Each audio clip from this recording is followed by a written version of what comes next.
حدیث نمبر روایت نمبر 799 799 عن ابن عمر رضی اللہ عنہما عن رسول اللہ صلی اللہ علیہ وآلہ وسلم قال هذا الذي تحرك له العرش.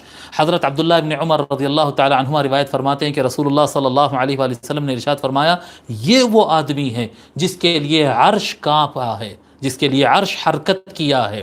وفتحت له ابواب السماء، اور اس کے لیے آسمان کے دروازے کھل گئے. وشہدہ 70,000 من الملائکہ، اور اس کے جنازے میں 70,000 فرشتے پریزنٹ رہے، 70,000 فرشتے اس کے جنازے میں حاضر رہے. لقد ضم ضمۃ ثم فرج عنہ، قبر میں اس کو ایک مرتبہ دبایا گیا، اس کے بعد اس کی قبر کو کشادہ کر دیا گیا. یہ ہے وہ کون ہے؟ اگلی روایت میں پتہ چل رہا. وفی روایت قال الحمد للہ لو نجا احد من ضمۃ القبر لنجا منہ سعد بن معاذ رضی اللہ عنہ. حضور صلی اللہ علیہ وسلم نے فرمایا الحمد للہ، اگر قبر کے دبانے سے، اگر قبر کے ایک سنگل پریس سے اگر کوئی بچ سکتا تھا تو سعد بن معاذ بچ سکتا تھا. یعنی اگر کوئی گناہگار ہو تو اس کو کئی مرتبہ دیر تک بار بار قبر دباتی ہے، لیکن اگر وہ آدمی ایک مرتبہ ہو تو ایک مرتبہ، نیک بھی اگر ہو تو ایک مرتبہ اسے قبر دبا کر چھوڑتی ہے. اب اس کے بارے میں شارحین حدیث لکھے ہیں کہ قبر جیسا آدمی اگر محبت سے کسی کو گلے لگائے تو جتنی زیادہ محبت ہو کتنی اس سے دبا کے ملتی نا.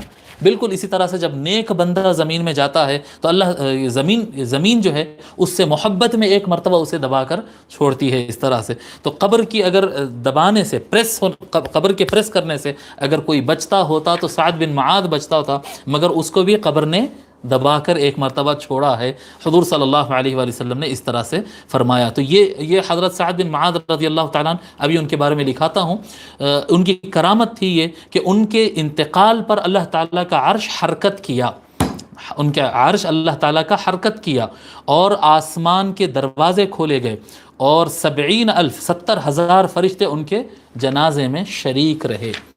ٹھیک ہے، یہ حضرت سعد بن معاذ رضی اللہ تعالیٰ عنہ اور بعض صحابہ سے متعلق ام المؤمنین عائشہ رضی اللہ تعالیٰ عنہ فرماتی تھی کہ یہ افضل الصحابہ ہے.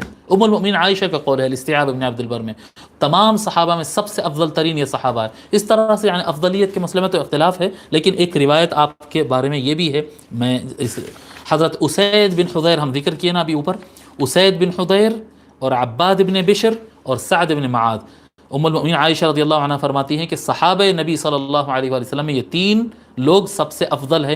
اس طرح کی بھی ایک روایت موجود ہے.